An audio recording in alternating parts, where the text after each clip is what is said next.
बिस्मिल्लाहिर्रहमानिर्रहीम। अस्सलाम वालेकुम नाजरीन, आप देख रहे हैं प्रोग्राम खबर क्या है और मैं हूं आपकी मेज़बान फरजाना सिद्दीक। नाजरीन, आज के प्रोग्राम में 3 ऐसे अहम मामलात का जायजा लेंगे जो हमारे सेहत के निज़ाम, तालीमी ढांचे और सरकारी इदारों की शफाफियत पर बराह रास्त असर डालते हैं। प्रोग्राम के पहले हिस्से में हम बात करेंगे पाकिस्तान पोस्ट ऑफिस में सामने आने वाली ऑडिट रिपोर्ट पर, जिसमें सरकारी हिदायत के बावजूद 2 अरब रुपए के खिलाफ ज़ाब्ता ठेके प्राइवेट कोरियर कंपनीज को देने का इंकशाफ हुआ है। मजीद तफसीलात बताने के लिए हमें ज्वाइन करेंगे बिलाल सिकंदर। जबकि प्रोग्राम के दूसरे हिस्से में हम बात करेंगे मुल्तान के निश्तर अस्पताल और निश्तर 2 की सूरत हाल पर, जहां डेंगू मरीजों की तादाद बढ़ने के बावजूद इंतजामी फैसलों में वाज़ेह कमजोरियां सामने आ रही हैं। रेफरल सिस्टम, PCR सहूलत की अदम दस्तयाबी और बढ़ते दबाव ने सेहत के निज़ाम में मौजूद खला को मजीद नुमाया कर दिया है। मजीद इस बारे में बात करने के लिए हमें ज्वाइन करेंगी बिस्मा कदीर। और प्रोग्राम के आखिरी हिस्से में हम बात करेंगे खैबर पख्तूनख्वा की सबसे कदीम दानिशगाह पेशावर यूनिवर्सिटी के गिरते हुए तालीमी निज़ाम पर। 9 शोबे बंद, फीसें आसमान पर, दाखिले ज़मीन पर, माली बहरान, हुकूमती कटौतियाँ और इंतज़ामिया की बेबसी ने आला तालीम को बेचारा बनाकर रख दिया है। ये सिर्फ एक यूनिवर्सिटी का मसला नहीं है, ये हमारे तालीमी मुस्तकबिल पर बराह रास्त हमला है। इस बारे में मजीद तफसीलात बताने के लिए हमारे साथ मौजूद होंगे ब्यूरो चीफ पेशावर मुमताज़ बंगिश। तो नाज़रीन, चलते हैं आज की पहली खबर की जानिब। आपको बताएं कि पाकिस्तान पोस्ट जैसे कौमी इदारे पर अवाम बरसों से एतमाद करते आए हैं, लेकिन हालिया इंकशाफात ने इस एतमाद को झंझोड़ कर रख दिया है। फैसलाबाद से सामने आने वाली ऑडिट रिपोर्ट्स में करोड़ों रुपए के खिलाफ ज़ाब्ता ठेकों का जिक्र ना सिर्फ हैरान कुन है, बल्कि कई नए सवालात को भी जन्म देता है। मजीद इस बारे में बात करने हमारे साथ मौजूद हैं नुमाइंदा फैसलाबाद बिलाल सिकंदर। बिलाल, सबसे पहला सवाल तो ये बनता है ना कि जब हुकूमत ने तमाम सरकारी इदारों को पाकिस्तान पोस्ट के जरिए खतो किताबत का हुक्म दिया था, तो फिर पोस्ट ऑफिस खुद ये काम क्यों ना कर सका? क्या अपनी ही बुनियादी जिम्मेदारी पूरी करना उनके लिए बहुत मुश्किल हो गया था?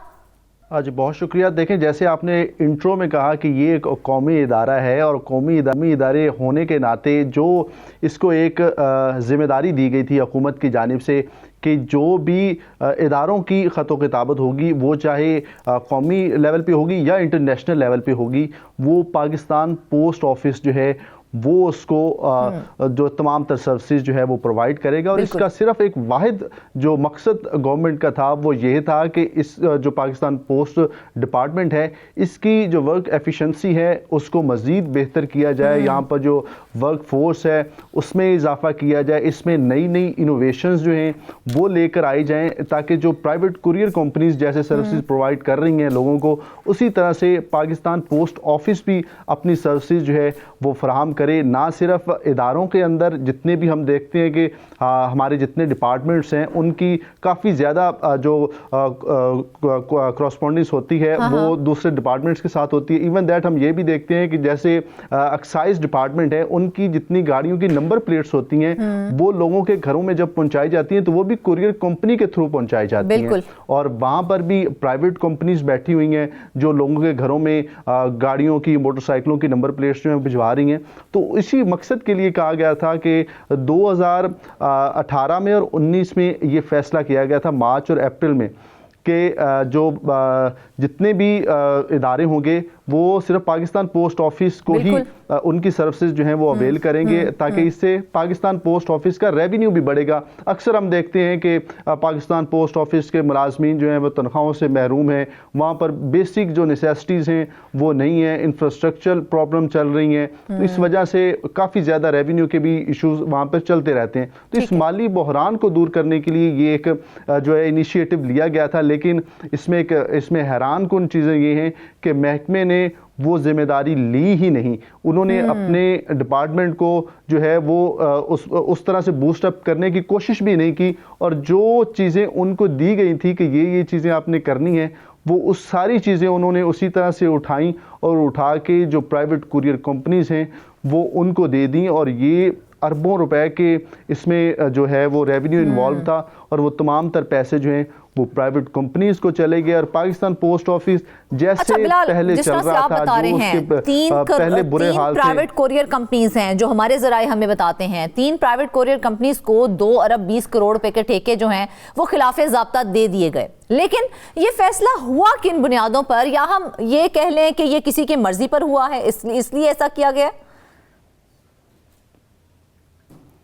देखिए, इसमें मैनेजमेंट तो बिल्कुल इन्वॉल्व है। मैनेजमेंट के इन्वॉल्व हुए बगैर तो इस तरह के मैसिव डिसीजन जो हैं वो लिए ही नहीं जा सकते। सेकेंडली, जो फाइनेंस डिवीज़न है उसकी अप्रूवल के बगैर ये सब कुछ किया गया है, और जो ऑडिट रिपोर्ट है उसमें फाइनेंस डिवीज़न ने भी ये कहा है कि आपने हमारी अप्रूवल के बगैर ये किस तरह से कर लिया कि आपको सारी जो पेमेंट्स होनी थी वो फाइनेंस डिवीज़न से होनी थी, और 2 अरब 20 करोड़ रुपए की आपने पेमेंट्स उन तमाम तरह कुरियर कंपनीज को कर दी, और उसमें हमें लूप में लिया ही नहीं गया, हमें एतमाद में नहीं लिया गया।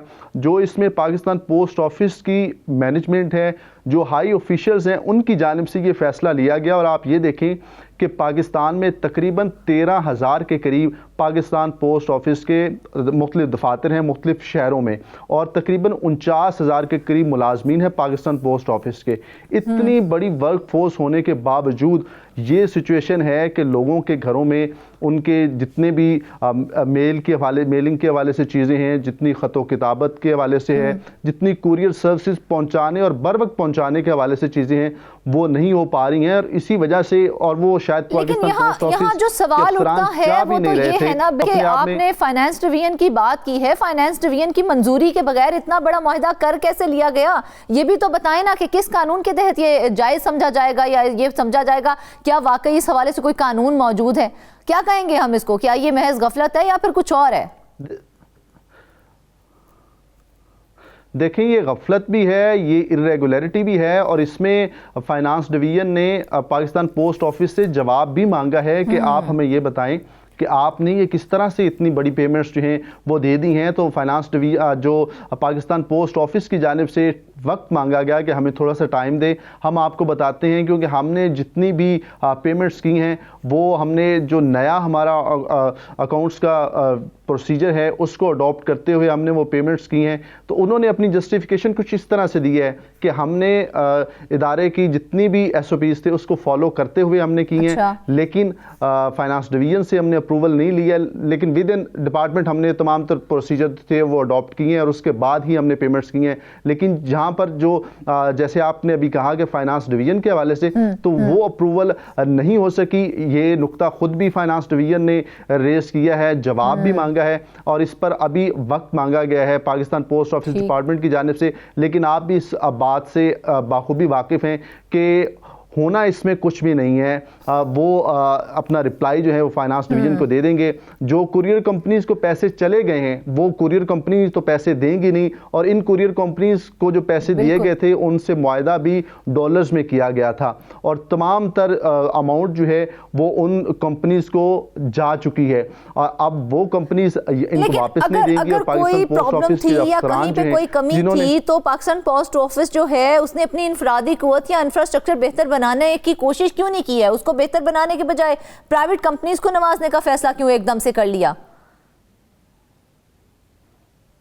देखें, इसमें बेसिक प्रॉब्लम तो यही है कि जितनी हम प्राइवेट कुरियर कंपनीज देखते हैं उनकी सर्विसेज हम जब देखते हैं, अगर हमने फैसलाबाद से लाहौर कोई चीज़ भिजवानी है तो वो 24 आवर्स से भी कम टाइम में लाहौर पहुंच जाती है, हमारा जो मुतलका एड्रेस होता है।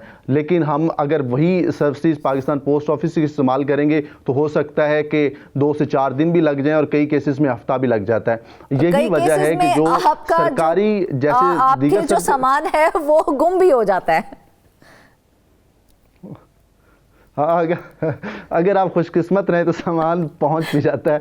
तो इसमें हम ये कह सकते हैं कि जो दीगर सरकारी हम ये कह सकते हैं कि इदारा खुद को बेहतर बनाने में नाकाम हो चुका है। बिल्कुल इसी तरह से है। हम अक्सर बात करते हैं कि सरकारी मुलाजमीन जो हैं वो बड़े ही उनका जो एक माइंडसेट होता है वो बादशाहाना उनका माइंडसेट होता है, वो अपने आप को यही कंसीडर करते हैं। तो यहाँ पर भी तो वही सरकारी मुलाजमीन बैठे हैं, वो किस तरह से प्राइवेट कुरियर कंपनीज को टक्कर दे सकते हैं, हालांकि उनकी वर्क फोर्स जो है वो इनके मुकाबले में बहुत कम है, उनकी जो दफातर हैं वो बहुत कम है। पाकिस्तान पोस्ट ऑफिस के पास तो एक फौज है पूरी मुलाजमीन की, मतलब 50,000 के करीब मुलाजमीन होना बहुत बड़ी बात है। मुल्क भर में 13,000 के करीब दफातर होना ये कोई छोटी बात नहीं है। लेकिन इसके बावजूद पाकिस्तान पोस्ट ऑफिस का काम जो सिर्फ रह गया है वो सिर्फ यूटिलिटी बिल जो है वो कलेक्ट करना है, पेंशनर को पेंशन फराहम करना है। इसके अलावा जो उनकी एक प्राइम ड्यूटी थी, जो एक बेसिक ड्यूटी थी कुरियर के हवाले से, वो कुरियर सर्विसेज जो हैं वो तो बिल्कुल ना होने के बराबर हैं। और अगर गवर्नमेंट खुद चाहती है कि हम पाकिस्तान पोस्ट ऑफिस को अपलिफ्ट करें तो पाकिस्तान पोस्ट ऑफिस डिपार्टमेंट की जानिब से जो अफसरान ऊपर हाई अप्स बैठे हुए हैं वो खुद भी नहीं चाहते कि हमारे वो जो एक सुकून का बड़ा पीरियड चल रहा है हम उसको ख़त्म करें और हम अपने वक्त जो है उसको बढ़ाएं, लोगों को अच्छी फैसिलिटीज़ फराहम करें, और जो लोग हफ्तों इंतज़ार करते हैं उनको हम दिनों और घंटों में ले जाएं। नहीं करना चाहते थे तो कुरियर कंपनीज को उन्होंने ठेके दिए ना। मुझे सिर्फ ये बताएं कि ये जो ठेके दिए गए ये किन शहरों में, किस बुनियाद पर और किन कंपनीज को दिए गए? क्या उन कंपनियों का जब इंतखाब किया जा रहा था वो शफाफ तरीके से किया जा रहा था या फिर पहले से तयशुदा था कि इन कंपनीज को ये ठेके दिए जाएंगे? देखें, ये फैसलाबाद में है, लाहौर, पेशावर, क्वेटा, मुल्तान, कराची और मुल्क के दीगर जो बड़े शहर हैं, जो प्रोमिनेंट शहर हैं, जहां पर गवर्नमेंट के बड़े बड़े दफातर जो हैं वो मौजूद हैं और वो अपनी तमाम तर जो भी जितनी उन्होंने ख़तो किताबत करनी होती है, जितनी सर्विसेज लेनी होती हैं रिगार्डिंग कुरियर, वो तमाम तर चीज़ें जो हैं उनकी कोऑर्डिनेशन करवाई गई थी पाकिस्तान पोस्ट ऑफिस डिपार्टमेंट के साथ कि आपकी ये सर्विसेज इस्तेमाल करेंगी, आपका रेवेन्यू इससे बढ़ेगा और पाकिस्तान पोस्ट ऑफिस जो है वो इससे अच्छा खासा अर्न कर सकेगा। आप इससे अंदाज़ा लगा सकते हैं कि पाकिस्तान में तकरीबन 2 अरब 50 करोड़ डॉलर्स की ये इंडस्ट्री है कुरियर की, जो कि अब आइंदा आने वाले सालों में ये अंदाज़ा लगाया जा रहा है कि तकरीबन 3.5 अरब डॉलर तक ये इंडस्ट्री पहुँच जाएगी। और पाकिस्तान में जहाँ पे हम देखते हैं कि पाकिस्तान पोस्ट ऑफिस है वो दिन ब दिन तनज़्ज़ुली का शिकार हुआ जा रहा है और पाकिस्तान की ये 3 बड़ी प्रोमिनेंट कंपनीज हैं जो कि पाकिस्तान में अब अच्छा खासा अपना असर और रसूख भी रखती हैं। और आप इसमें ये भी कह सकते हैं कि जो उनके ऊपर हाई अप्स बैठे हुए हैं वो भी नहीं ये चाहते कि पाकिस्तान पोस्ट ऑफिस जो है वो अच्छी सर्विसेज फराम करे, क्योंकि अगर पाकिस्तान पोस्ट ऑफिस जो है वो कदरे सस्ता है दीगर कुरियर कंपनीज की निस्बत, तो अगर ये सस्ता प्लेटफॉर्म लोगों को मुयस्सर हो जाएगा, लोगों को अच्छी सर्विसेज फराम करेगा, तो वो जो प्राइवेट कुरियर कंपनीज हैं वो तो बिल्कुल ख़त्म हो जाएंगी, क्योंकि वो बहुत ज़्यादा महंगी है पाकिस्तान पोस्ट ऑफिस की निस्बत। तो इसी वजह से एक ये भी इसमें बहुत मेजर एलिमेंट है कि वो कंपनी नहीं चाहती। लेकिन सवाल, पाकिस्तान बहुत अहम सवाल बिलाल जो यहाँ पर उठता है वो ये है कि पाकिस्तान पोस्ट जैसे तारीखी इदारे का काम प्राइवेट कंपनीज को देना, क्या इदारे के मुस्तकबिल पर सवालिया निशान नहीं है? लेकिन आखिर कौन है जो ये कोशिश कर रहा है कि इसको जो है हम बिल्कुल फ्लॉप कर दें? और या फिर क्या एक ये भी हो सकता है क्या वो ये चाह रहे हैं कि इसको निजकारी की तरफ धकेला जाए? देखिए, निजकारी की तरफ तो वो बड़ी तेज़ी से बढ़ रहा है और इसमें जो सबसे बड़ा हाथ है वो तो मुलाजमीन का अपना है, कोई आउटसाइडर नहीं है जो ये चाह रहा है कि पाकिस्तान पोस्ट ऑफिस जो है वो फ्लॉप हो जाए। अब मुलाजमीन ने काम तो खुद करना है। अगर गवर्नमेंट की जानिब से इतने बड़े लेवल पे ये चीज़ की जाती है कि तमाम तर ये चीज़ें जो हैं ये पाकिस्तान पोस्ट ऑफिस करेगा, इससे ये रेवेन्यू कमाएगा, एक पकी पकाई देग पाकिस्तान पोस्ट ऑफिस के सामने रख दी जाती है कि ये आपका काम है, अगर वो भी पाकिस्तान पोस्ट ऑफिस से उठा के प्राइवेट कुरियर कंपनीज को दे देता है तो इसमें जो बाहर लोग बैठे हैं उनको तो ब्लेम कोई भी नहीं कर सकता। इसमें तो फिर जो पाकिस्तान पोस्ट ऑफिस के अपने मुलाजमीन हैं, जो अपने उनके हाई अप्स हैं, जो ऑफिशियल्स हैं जिनके पास डिसीजन मेकिंग की पावर्स हैं, अब वो उन्होंने ख्याल करना है कि हम किस तरह से अपलिफ्ट कर सकते हैं अपने इदारे को। लेकिन बड़ी बदकिस्मती है, बड़ा अनफॉर्चुनेट है कि ये इदारा दिन ब दिन जो है वो तनज़्ज़ुली की जानिब बढ़ रहा है, और वो दिन भी दूर नहीं है कि ये कौमी इदारा, जैसे आपने कहा था, ये कौमी इदारा भी अब हमारे पास आने वाले दिनों में जो हमारी आने वाली जनरेशन है वो शायद इससे महरूम हो जाए। जिस तरह की अब यहाँ पर हम चीज़ें देख रहे हैं, सर्विसेज जो हैं वो इंतहाई बुरी होती जा रही हैं, प्राइवेट कुरियर कंपनीज है ना, डोमिनेट कर रही हैं। ये जो ऑडिट रिपोर्ट सामने आई है उसने जो बेज़ाब्तियां जाहिर की हैं, उनके ऊपर पोस्ट ऑफिस इंतजामिया की जानिब से अब तक जवाब क्यों नहीं दिया गया? वो क्यों खामोशी इख्तियार किए हुए हैं? देखें, उनकी वही रवायती गफलत है, वही रवायती से जो जवाब होते हैं ना कि हमने अपनी तमाम तर, जब हम प्राइवेट कंपनी से, वो ये नहीं बता रहे कि हमने उनको ठेके दिए क्यों हैं। असल सवाल तो ये है कि जब आपको गवर्नमेंट ने कहा था कि ये तमाम तर सर्विसेज आपने फराम करनी है, तो फिर आपने अपने जो है इंफ्रास्ट्रक्चर उसको बेहतर बनाने के बजाय, अपनी वर्क फोर्स बेहतर करने के बजाय, अपने डिपार्टमेंट में इनोवेशन लाने के बजाय आपने ये ठेके उनको दिए क्यों हैं? वो ये नहीं बता रहे कि हमने ये ठेके दिए क्यों हैं, वो ये बता रहे हैं कि जो पैसे हमने जो कि अवाम के पैसे से दिए गए हैं, तो अवाम का तो ये हक है ना कि उन्हें बताया जाए कि ये रकम कैसे खर्च हुई और कहाँ खर्च हुई। बिल्कुल, और वो जो बाबू बैठे हुए हैं वो ये नहीं बता रहे कि हमने ये पैसे उनको ठेके ये दिए क्यों हैं। वो सिर्फ ये बता रहे हैं कि ये जो पैसे हमने उनको कुरियर कंपनीज को दिए हैं वो हमने एसओपीज जो हमारे अपने थे पाकिस्तान पोस्ट ऑफिस के, उनको अडॉप्ट करके उसके बाद पैसे कुरियर कंपनीज को दिए हैं। और इसमें उन्होंने ये भी जहमत नहीं की कि हम फाइनेंस डिवीजन, जो कि बिल्कुल एक प्राइम अथॉरिटी है जिसके पास ये तमाम तर, जिन्होंने बजट रिलीज करना है, उनसे भी नहीं पूछा गया, उनसे कंसेंट भी नहीं किया गया कि भाई हमने ये पैसे कुरियर कंपनीज को देने हैं, हम उनको दें या ना दें। तो उनकी जानिब से भी बड़े जो है वो क्वेश्चन मार्क, बड़ा सवालिया निशान है, और उनका कहना है कि भाई हमें इसका जवाब दें कि ये पैसे आपने आखिर रिलीज क्यों किए हैं, हमें भी इस बात का बताएं। लेकिन यहाँ पर भी जैसे हम दीगर सरकारी इदारों में देखते हैं कि अफसरशाही है, और यहाँ पर भी वो अफसरशाही हम देख रहे हैं। गो ये इदारा जो है अपनी वो वैल्यू जो इसके पास थी पाकिस्तान पोस्ट ऑफिस के पास, वो गो उसने खो दी है। लेकिन जो माइंडसेट एक पुराना चलता आ रहा है अफसरशाही का, ब्यूरोक्रेसी का, वो माइंडसेट हम यहाँ पर भी देख रहे हैं। वो किसी सवाल को, वो किसी ऑडिट रिपोर्ट को खातिर में नहीं ला रहे, और वो ये कह रहे हैं कि हमने वो पैसे प्राइवेट कुरियर कंपनीज को दे दिए तो दे दिए, उसका कोई जवाब भी पेश नहीं किया जा रहा। और अफसरान पाकिस्तान पोस्ट ऑफिस के नवाज़िशात की गई हैं उन पर, वो किसी मखसूस ग्रुप, अफराद या कंपनीज के फायदे के लिए की गई थी। बिल्कुल इसी तरह से है, इसमें तो कोई दूसरी राय है ही नहीं।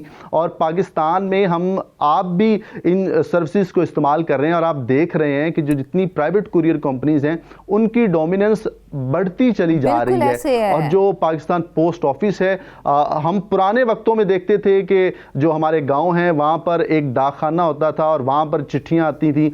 अब वहाँ पर भी प्राइवेट कुरियर कंपनीज जो हैं वो जाकर अपनी सर्विसेज फराम कर रही हैं, और उन इलाकों से जो रिमोट एरियाज थे वहाँ से तो पाकिस्तान पोस्ट ऑफिस का नामो निशान ही खत्म हो चुका है। वहाँ पर भी कुरियर कंपनीज पहुँच चुकी हैं, और इसमें खुद जो अफसरान है पाकिस्तान की बात है कि पाकिस्तान पोस्ट ऑफिस इतना बड़ा इदारा जिसके ऊपर एक अरसे तक जो है अवाम रिलाय करते रहे हैं, अब उसके ऊपर कोई रिलाय नहीं कर रहा। लेकिन सवाल यह है कि इस सारी सूरत हाल का सबसे बड़ा नुकसान हो किसको रहा है? अवाम को हो रहा है, इदारे को हो रहा है, या फिर पूरे निज़ाम को हो रहा है? क्या पाकिस्तान पोस्ट का एतमाद मजीद कम हो जाएगा? देखें, एतमाद तो कम हो चुका है। इससे सबसे बड़ा नुकसान तो आम शहरियों का हो रहा है, जिनको एक सस्ती सर्विस मिल जाती थी। अगर एक शख्स ने फैसलाबाद से कराची अपने किसी अजीज़ को कोई चीज़ भेजनी है तो उसका 100 रुपये में, 200 रुपये में उसको ये सर्विस मिल जाती थी। उसको पता होता था कि पाकिस्तान पोस्ट ऑफिस एक रिलायबल इदारा है और उसकी चीज़ जो है वो बाहिफाजत पहुंच जाएगी। अब वो रिलायबिलिटी जो है वो भी ख़त्म हो गई, वो जो एक सस्ती सर्विस लोगों को मिल जाती थी वो ख़त्म होगी। आप प्राइवेट कुरियर कंपनी को यही अपना पैकेज देंगे तो वही पैकेज आपको तकरीबन 1000 से 2000 और शायद अगर आपकी कोई कीमती चीज़ होगी तो इससे भी ज़्यादा वो आपसे चार्ज करेंगे वहाँ पर पहुँचाने के लिए। तो ये एक बेसिक जो नुकसान है वो तो पाकिस्तान के आम शहरी को है। दूसरे नंबर पे जो मुलाजमीन वहाँ पर काम कर रहे हैं वो सारे लोग तो ऐसे नहीं होंगे, ये उन्हें भी सोचना चाहिए। वो जो मुलाजमीन वहाँ पर काम कर रहे हैं, अगर इदारा ही नहीं रहेगा तो आपकी नौकरी भी नहीं रहेगी। बिल्कुल बिल्कुल इसी तरह से ये आपने बड़ी अच्छी बात की है कि यहाँ से ही तो ज़रूरत है इस अमर की कि इस चीज़ को देखा जाए। मुलाजमीन जो वहाँ पर काम कर रहे हैं, अगर सोचने की भी समझने की भी है, पाकिस्तान पोस्ट जैसे इदारे मुल्क की सड़कों, बस्तियों और सबसे दूर दराज इलाकों तक रियासत की पहुंच को साबित करते हैं। अगर इस इदारे में ही शफाफियत और नज़्मो ज़ब्ती बरकरार नहीं रहेगा तो नुकसान सिर्फ माली नहीं होता है, नुकसान रियासती इदारों पर अवाम के एतमाद का होता है। अब ज़रूरत इस बात की है कि तहकीकात सिर्फ रिपोर्ट्स तक ही महदूद ना रहें बल्कि जिम्मेदारान के खिलाफ अमली कार्रवाई भी हो ताकि कौमी इदारे का वकार बहाल हो सके। नाज़रीन, वापस आएंगे ब्रेक के बाद।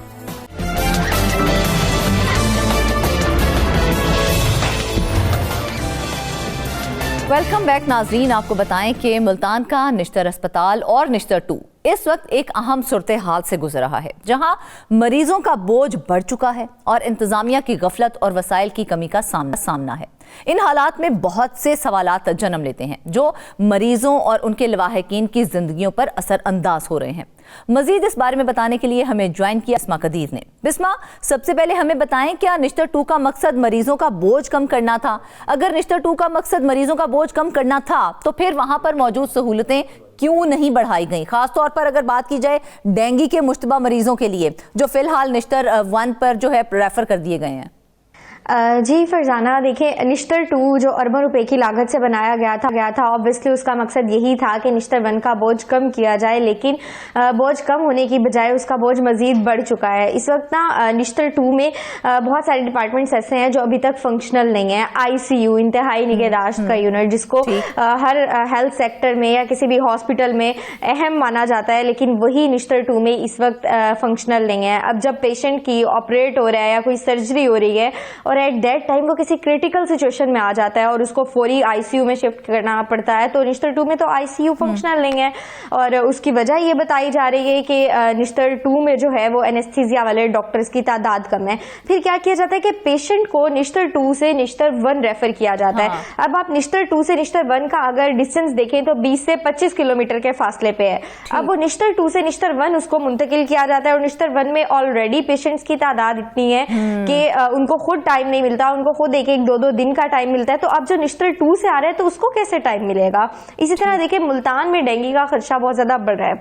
अब निश्तर 2 की बात करें ना तो निश्तर 2 में मेडिसिन डिपार्टमेंट फुली तौर पर फंक्शनल है, ठीक है। अब डेंगू को डील करने के लिए मेडिसिन डिपार्टमेंट का काम है, लेकिन मेडिसिन डिपार्टमेंट भी डेंगू को डील नहीं करा। और जब उनसे वजह पूछी गई तो उन्होंने हमें ये बताया कि उनके पास PCR की सहूलत मौजूद नहीं है। मतलब अब देखिए PCR की सहूलत ही मौजूद नहीं है, ये बात बहुत अहम है बिस्मा। हम के एक ऐसी सहूलत है जो बहुत ज़्यादा ज़रूरी है और उसी की कमी का सामना है हमें। क्या इंतज़ामिया ने इस बारे में सोचा कि अगर डेंगू के मरीजों के सैंपल निश्तर 1 की लेबॉर्ट्री में भिजवाए जाएं तो ये मसला हल हो सकता है? बिल्कुल यही मसला है। देखें PCR की सहूलत अव्वल तो निश्तर 2 में होनी चाहिए। चले बिल फर्ज आप ये देखें कि PCR की सहूलत नहीं है, ठीक है। आपका पहला जो मरहला होता है ना डेंगू का, वो ये नहीं है कि आपने डायरेक्ट फर्स्ट स्टेप में ही PCR कराना है। PCR तो बाद की बात आती है। पहले आपका CBC करवाया जाता है, 24 घंटे में चेक किया जाता है कि कितनी प्लेटलेट्स की तादाद है। हाँ, अगर वो 1.5 लाख से कम हो रही है तो फिर वो जो है स्वेयर कंडीशन मानी जाती है। पहले आपको CBC करवाना पड़ता है, NS1 का टेस्ट है वो करवाना पड़ता है। डेंगू का कोई परमानेंट ट्रीटमेंट नहीं है। क्या है इसमें कि आपने इलाज करवाना है, आपको फीवर हो रहा है, आपको कफ है, डॉक्टर आपको फीवर की मेडिसिन देता है, खांसी की देता है, आपको उसके लिहाज से ट्रीट करता है अकॉर्डिंग टू योर प्लेटलेट्स। हाँ, जब आपकी सिचुएशन काफी सीरियस होती है, जैसे अगर हम डेंगू की बात करें, डेंगू के अंदर सिचुएशन सीरियस हो रही है, मसूड़ों में से खून आ रहा है, आपके स्टॉल में से ब्लीडिंग हो रही है, देन PCR जो है वो नेसेसरी है। अब निश्तर 2 में क्या किया जा रहा है कि PCR की सहूलत नहीं है, ये लॉजिक पेश कर रहे हैं कि हमारे पास पीसीआर की सहूलत नहीं है। भाई अगर पीसीआर की सहूलत नहीं है, पेशेंट को रेफर कर रहे हैं आप निश्तर 1, अब निश्तर 1 वो निश्तर 2 से निश्तर 1 जाएगा अपना पीसीआर करवाने, आप वहीं पर उसका सैंपल लेकर निश्तर 1 रेफर कर दें ताकि मरीज को, उसके लवाहिकीन को परेशानी ना हो। लेकिन इंतजामिया इस चीज से बिल्कुल लापरवाह नजर आ रही है। अच्छा बिस्मा, चूंकि आपका ताल्लुक भी मीडिया से है, हमारा ताल्लुक भी मीडिया से है, एक जो बड़ी बात जो है मीडिया के हवाले से वो मैं जरूर पूछना चाहूंगी। ये इल्जाम लगाया जाता है मीडिया के ऊपर कि मीडिया पैनिक फैलाता है, तो क्या ये बात हकीकत है या फिर इसका मकसद, ये बात फैलाने का मकसद इंतजामिया की नाकामियों पर पर्दा डालना है? मीडिया के किरदार पर इस तरह की तनकीद क्या दुरुस्त है? मतलब हम लोग तो कोशिश करते हैं कि आपका मामला जो है उसके आपके मुद्दे उठाएं और उनको हल करें। बिल्कुल फरजाना, ये बात आप देखें, ये कोई एक वाकया नहीं है कि मीडिया पैनिक फैला रहा है। हर गली, हर मोहल्ले, हर सड़क की कहानी है। डेंगू इतना फैल चुका है। बिल्कुल एज अ रिपोर्टर जब मैं खुद बीट में गई हूँ, मैंने खुद ये सारे माजरात देखे हैं, मैं खुद हेल्थ सेक्टर्स में गई हूँ। जितने भी मैंने गवर्नमेंट सेक्टर निश्तर हो गया, दूसरे शहबाज शरीफ हॉस्पिटल हो गया, जब हम वहाँ पर रिपोर्ट लेने जाते हैं ना, देखिए डेंगू सस्पेक्टेड, आपने सिर्फ पेशेंट्स की हमें तादाद बतानी होती है। अब हम वहाँ पर जाते हैं, हम उनसे पूछते हैं कितने पेशेंट्स हैं, तो हमें बताया जा रहा होता है 5, 2, 3, बड़ी हद जो है ना 12 तक ले जाते हैं। अच्छा, और वही चीज अगर प्राइवेट हॉस्पिटल्स में देखें तो आप वहां पर पेशेंट्स की डेंगू की तादाद इतनी बड़ी हुई है, और हम खुद जनरली अगर देखें हमारे इर्द गिर्द डेंगू बहुत फैला हुआ है। हाँ। अब इसकी वजह देखें फरजाना, मैं आपको यहाँ पर बताऊं, पिछले साल डेंगू के स्प्रे के इन्होंने 700 से 800 वर्कर गवर्नमेंट ने जो है वो फारिग किए हैं। काफी फैला हुआ है। हर एदादो शुमार की बात आप कर रही हैं, ये बताइए कि क्या साउथ सिटी अस्पताल वाकई डेंगू के मरीजों के एदादो शुमार फराहम करने में नाकाम रहा है? और अगर अस्पतालों की सहूलतें नाकाफी हैं तो क्या उनकी फौरी बेहतरी की जरूरत नहीं है हमें? देखिए सिर्फ ये साउथ सिटी हॉस्पिटल की बात नहीं है, मैंने वही बात की कि ये यहाँ पर फरजाना हमारे पास तकरीबन हर दूसरे अस्पताल का यही सूरत हाल है, यही सिचुएशन है कि वो हमें जो पेशेंट्स की तादाद है, देखिए आप सस्पेक्टेड पेशेंट बता रहे हैं, आप दूसरे पेशेंट बता रहे हैं, आप हमें उसकी तादाद बता दें, क्योंकि डेंगू का तो ट्रीटमेंट वैसे नहीं है ऑब्वियसली, लेकिन आप उसको ट्रीट कर सकते हैं। आप हमें कम से कम उसकी तादाद बता दें, एग्जैक्ट तादाद बता दें, ताकि हमें जो है वो आगे एज अ जर्नलिस्ट जो है वो हमें आगे बताने में आसानी हो कि इतने पेशेंट्स जो है वो मौजूद हैं। लेकिन जितना भी ये हॉस्पिटल्स हैं वो हमें सही तादाद बताने में नाकाम रहा है। अच्छा बिस्मा, अगर ये सारी सिचुएशन हमें दिख रही है, हमें दिखाई दे रही है, तो क्या इंतज़ामिया को दिखाई नहीं दे रही? इंतज़ामिया की तरफ से फौरी एक्शन क्यों नहीं लिया जा रहा है? क्या इंतज़ामिया ऐसा है कि इस मसले को हल ही नहीं करना चाहती है, या इस मसले को हल करने में वो लापरवाही दिखा रही है? फरजाना, कहाँ है वो इंतजामिया? जब इंतजामिया का कोई बड़ा अमला या कोई बड़ा रहनुमा यहाँ पर विजिट करता है हॉस्पिटल्स में, तो फौरी तौर पर बड़ी इंतजामिया मुतहरिक हो जाती है। एमएस, डॉक्टर, सारा सफाई सुथराई का अमला हो रहा होता है, पिक्चर्स बन रही होती हैं, आपकी सब कुछ हो रहा होता है। लेकिन जैसे ही वो अमला जाता है निगरानी करके, तो दोबारा से वही सिचुएशन हो जाती है। क्या सिर्फ ये तस्वीरों की हद तक है, या फिर हुकूमत को अच्छा की रिपोर्ट देनी होती है? इसी वजह से ये सब बिल्कुल ये सवाल तो अब हमारा वाकई बनता है, कहाँ है वो इंतजामिया जिसको हम जाके कहें, जिसको शिकायत लगाएं कि भाई ये हमारे मसाइल हैं और इनको हल करें। अलबत्ता इंतजामिया इतनी लापरवाही दिखा रही है, क्या कह सकते हैं। लेकिन सिचुएशन की अगर बात करें, अगर निश्तर 2 अस्पताल की क्योंकि हम बात कर रहे हैं, तो क्या उन्हें फौरी तौर पर निश्तर 2 में एक अलहदा आइसोलेशन वार्ड कायम करने की जरूरत नहीं है कि कम से कम एक ऐसी वार्ड बना दें जहां पर थोड़ी सी फैसिलिटीज दे दें ताकि उन मरीजों को वहां पर ट्रीट किया जा सके? जी बिल्कुल, अरबों रुपए की लागत से निश्तर 2 की बिल्डिंग बनाई गई है। हाँ। और वहां पर जब तक अमला पूरा नहीं होगा, एनेस्थीसिया के डॉक्टर्स पूरे नहीं होंगे, तो आप किस तरह से वहां पर ट्रीटमेंट कर सकते हैं? आईसीयू जो मेन इंपॉर्टेंट करेक्टर है वही एक्टिव नहीं होगा वहां पर, तो कैसे आपके पेशेंट्स वहां पर रिकवर हो सकते हैं? फिर दोबारा से बोझ पड़ जाता है निश्तर 1 पर, वहीं से रेफर कर दिए जाते हैं। तो अगर यही सारी सहूलियात निश्तर 2 में दे दी जाए तो काफी सारे लोगों को फायदा हो सकता है। दूर दराज से जो शुजाबाद, जलालपुर, पीरवाला से निश्तर 2 में आ रहे हैं, तो उनको जो है वो निश्तर 1 आने की जरूरत नहीं होगी। अब करना यह है कि इंतजामिया को इस मामले पर नजरसानी करनी होगी, देखना होगा, और जो जो वहां पर फैसिलिटीज का फुकदान नजर आ रहा है उसको पूरा किया जाए। अच्छा बिस्मा, मरीजों के लवाहकीन की जानिब से शिकायत की जाती हैं जिनका कोई इजाला नहीं होता है, और एट दी एंड हमें ये पता चला है कि वो बद्दुआएं देते हैं। तो मरीजों के लवाहकीन की शिकायत बढ़ती जा रही हैं, वो बद्दुआएं भी दे रहे हैं। तो क्या इंतज़ामिया इस पर संजीदगी से गौर करेगी या नहीं करेगी? देखिए, जब किसी का इलाज नहीं होगा, वो इतना ट्रैवल करके वहाँ आ रहा है, उसको वहाँ पर फैसिलिटीज़ नहीं मिल रही, निश्तर 2 में कैंटीन की फैसिलिटी नहीं है, अब जब उनको खाने के लिए अच्छी और साफ खुराक मुहैया नहीं की जाएगी तो कैसे लोग खुशी का इजहार करेंगे? ऑब्वियसली वो नहीं करेंगे। बिस्मा, एक आखिरी सवाल, शॉर्ट आंसर दीजिएगा, मुझे ये बताएं, क्या इस सूरत हाल में आपको, क्योंकि आपने काफ़ी सर्च किया है इस हवाले से, कोई बेहतरी होती दिखाई दे रही है या ऐसी बेहतरी आने की कोई उम्मीद है? क्या हमें सूरत हाल में कोई बेहतरी नजर आएगी आने वाले वक्तों में?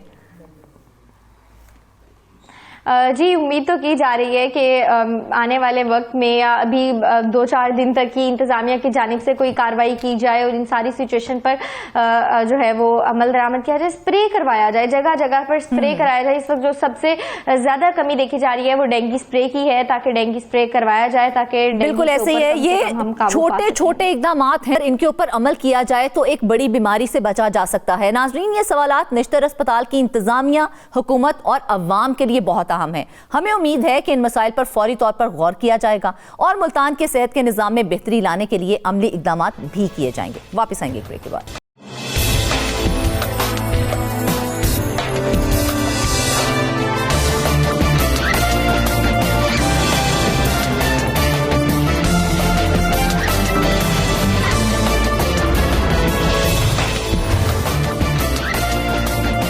वेलकम बैक नाजरीन। अब हम आपको बताएंगे कि खैबर पख्तूनख्वा की सबसे कदीम और मेयारी जामिया पेशावर यूनिवर्सिटी इस वक्त शदीद माली बहरान, कम होते दाखिलों और इंतज़ामी चैलेंजेस से दो चार है। इन हालात में BS प्रोग्राम के 9 शोबों की बंदिश ने कई सवालात को जन्म दे दिया है। सवाल ऐसे जिनका जवाब सिर्फ यूनिवर्सिटी नहीं, पूरा निज़ाम तलब करता है। मजीद इस बारे में बात करने के लिए हमारे साथ मौजूद हैं ब्यूरो चीफ पेशावर मुमताज़ बंगिश। मुमताज़, सबसे पहले तो मुझे ये बताएं कि आखिर BS के इतने अहम शोबे बंद करने की नौबत ही क्यों पेश आई? क्या वाकई तलबा की कम तादाद थी या यही एक वाहिद वजह थी, या इसके पीछे कोई बड़ी इंतजामी नाकामी भी छुपी हुई है? शुक्रिया फरजाना। दरअसल मसला यह है कि खैबर पख्तूनख्वा के तमाम कॉलेजेस और यूनिवर्सिटीज़ में BS के प्रोग्राम शुरू किए गए हैं और ये 4 साला प्रोग्राम है जो कि इंटरमीडिएट के बाद HEC के जो सेट उनका एक प्रोसीजर है उसके मुताबिक तमाम कॉलेजेस और तमाम यूनिवर्सिटीज़ में शुरू होना था। पेशावर यूनिवर्सिटी में भी ये प्रोग्राम शुरू किया गया और इसमें ऐसे शोबे भी मुतारिफ कराए गए जो जदीद और जो मौजूदा दौर के तकाज़े हैं उससे हम आहंग पाए जाते थे। इनमें जो हैं जोग्राफिया, जियोलॉजी, तारीख, सोशल एंथ्रोपोलॉजी, शुमारियात, लॉजिस्टिक सप्लाई, इसके अलावा चेन एनालिटिक्स और ह्यूमन डेवलपमेंट और फैमिली स्टडीज़ के अलावा होम इकनॉमिक्स जैसे शोबे थे। तो इसमें भी इसके प्रोग्राम जो है वो मुतारिफ कराए गए। लेकिन बदकिस्मती से यहाँ पे स्टूडेंट्स की तादाद जो थी वो इंतहाई कम थी।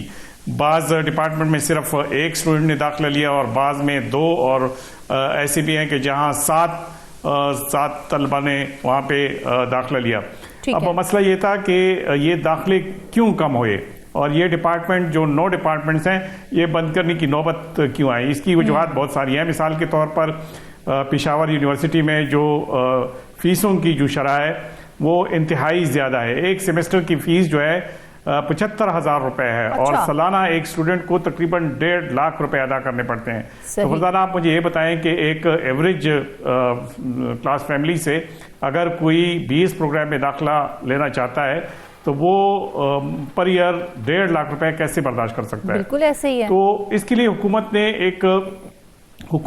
एक और मुतबादिल प्रोग्राम मुतारिफ किया है कॉलेज में। वो भी BS प्रोग्राम है लेकिन वो कॉलेजेस में पढ़ाया जाता है और उसकी तकरीबन साल के तकरीबन 14,000 रुपए अखराजात आते हैं। मतलब अच्छा। वही मजमून अगर यूनिवर्सिटी की बजाय आप कॉलेज में पढ़े तो 14,000 उसके अखराजात आते हैं। और उसमें मसला यह है कि हर कॉलेज में 3,000 तक तलबा जाएँ, कम से कम तादाद जो है अगर वो उसमें रहे तो वो कॉलेज रह सकता है। अदरवाइज उस कॉलेज को भी बंद करना फिर ज़रूरी होता है अगर उसकी तादाद उससे कम हो जाए, क्योंकि फैकल्टीज़ और इसके अलावा दीगर अखराजात जो हैं वो इतने ज़्यादा हो जाते हैं कि फिर वो कॉलेज एग्जिस्ट नहीं करता। तो एक सूबाई हुकूमत की जानिब से भी ये एक तरीक़ाकार बनाया गया है कि जिन कॉलेजेस और जिन स्कूलों में तादाद कम हो तो उनको बंद कर दिया जाता है। लेकिन मुमताज, पेशावर यूनिवर्सिटी की फीसें इतनी ज्यादा क्यों हैं कि तलबा कॉलेजेस को तरजीह देने लगे हैं? यहाँ पर 75,000 रुपए फीस सेमेस्टर की बात कर रहे हैं ना आप, तो क्या ये सहूलतों के मुताबिक ही हैं या फिर सिर्फ खसारे को पूरा करने का एक जरिया बनाया जा रहा है?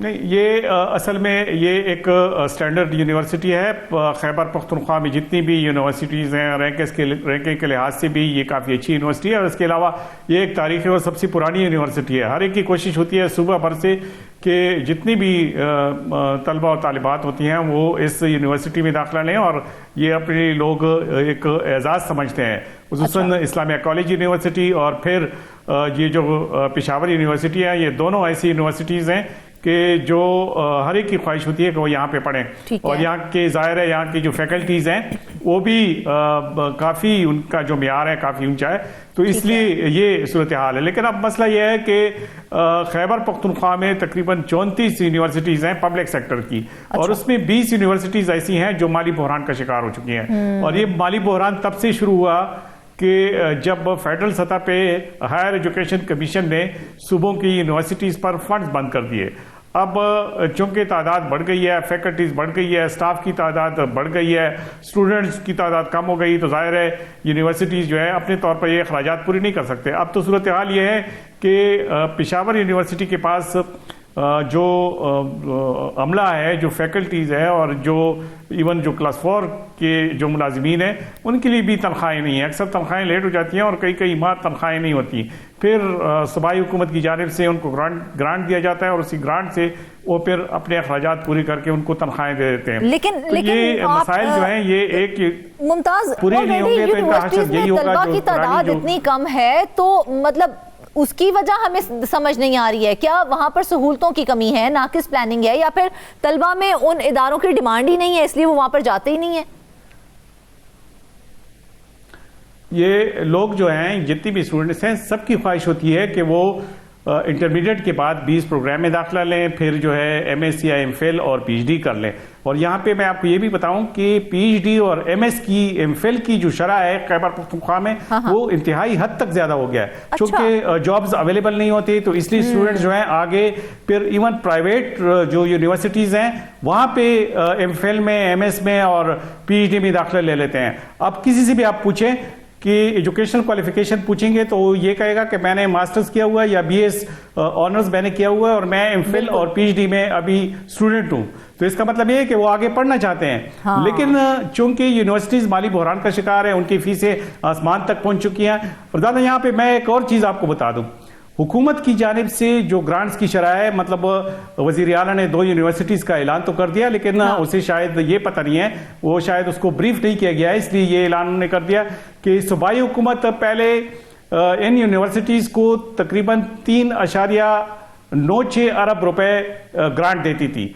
अब ये जो ग्रांट है ये सुकड़ सिर्फ 1.23 अरब रुपए रह गई है। इसका मतलब यह है कि 20 यूनिवर्सिटीज जो हैं वो ये ग्रांट न मिलने की वजह से खसारे में चली गई।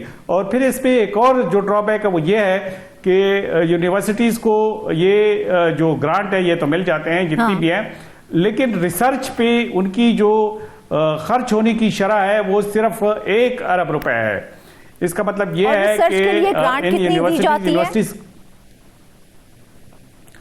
ओवरऑल जो पहले सूबाई हुकूमत देती थी वो 3.96 बिलियन ग्रांट देती थी। अच्छा। और अब जो है ग्रांट जो है ये तकरीबन 1.23 अरब रुपए रह गए हैं, मतलब 1.25 अरब रुपए आप समझ ले कितने रह गए हैं। लेकिन ये ग्रांट रिसर्च के लिए नहीं है, ये ओवरऑल यूनिवर्सिटीज को मिलती है, और हुकूमत बाउंड भी नहीं है कि इन यूनिवर्सिटीज को ग्रांट दे, क्योंकि ये अपनी वसाइल पैदा करेंगे और अपनी वसाइल से खर्च करके उस पर वो बनाएंगे। जो पुरानी यूनिवर्सिटीज हैं उनके अपने वसाइल है भी, लेकिन उन वसाइल से इस्तेफादा नहीं किया जाता। मिसाल के तौर पर तारीखी इस्लामिया कॉलेज, जिसके लिए इवन पेशावर यूनिवर्सिटी की भी बात मैं कर रहा हूं, जिसके लिए क़ायद-ए-आज़म मोहम्मद अली जिन्ना ने अपने असासी दिए, उनको अपनी जायदाद जो है उनके नाम पर कर दी, लेकिन उनके अपने जो असासी थे वो भी बन गए।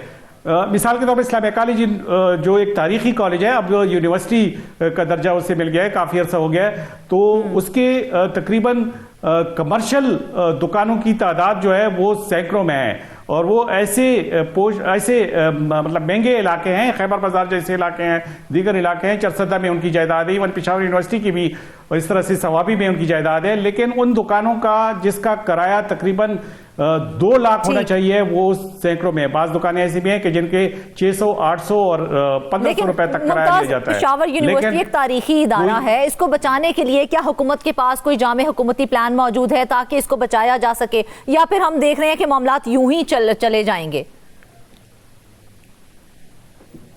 मसला यह है कि यूनिवर्सिटीज जो हैं वो खुद मुख्तार है, ऑटोनोमस बॉडीज हैं। अब हुकूमत जो है उसमें ज़्यादा इंटरफेरेंस भी नहीं कर सकती। अब अगर उनसे कम से कम इतना पूछ गुछ उससे किया जाए कि आप लोगों की जो महंगी दुकानें हैं, जो चंद 100 रुपए के किराए पे दी गई हैं, जिससे आपके सारे वसाइल जो है वो पूरे हो सकते हैं, उससे इस्तेफादा क्यों नहीं किया जा रहा? उससे क्यों अब तक मतलब बाकायदा तौर पे बोर्ड ऑफ ट्रस्टीज वहां पे मौजूद है, सारे मौजूद हैं, लेकिन ऐसी क्या मजबूरी है कि उन वसाइल से इस्तेफादा नहीं किया जाता? अगर इसी चीज पे भी बिल्कुल देखा जाए तो जामिया पेशावर मौजूदा सूरत हाल महज एक तालीमी इदारे का मसला नहीं है, ये पूरे सूबे और आने वाली नस्लों का मुस्तकबिल है। अगर आज इसके हवाले से ना सोचा गया तो आने वाला मुस्तकबिल जो है वो हमसे सवाल जरूर करेगा। नाजरीन, इसके साथ ही आज के प्रोग्राम से बस इतना ही। ढेर सारी दुआओं में याद रखिएगा। इजाजत दीजिए, अल्लाह हाफ़िज़।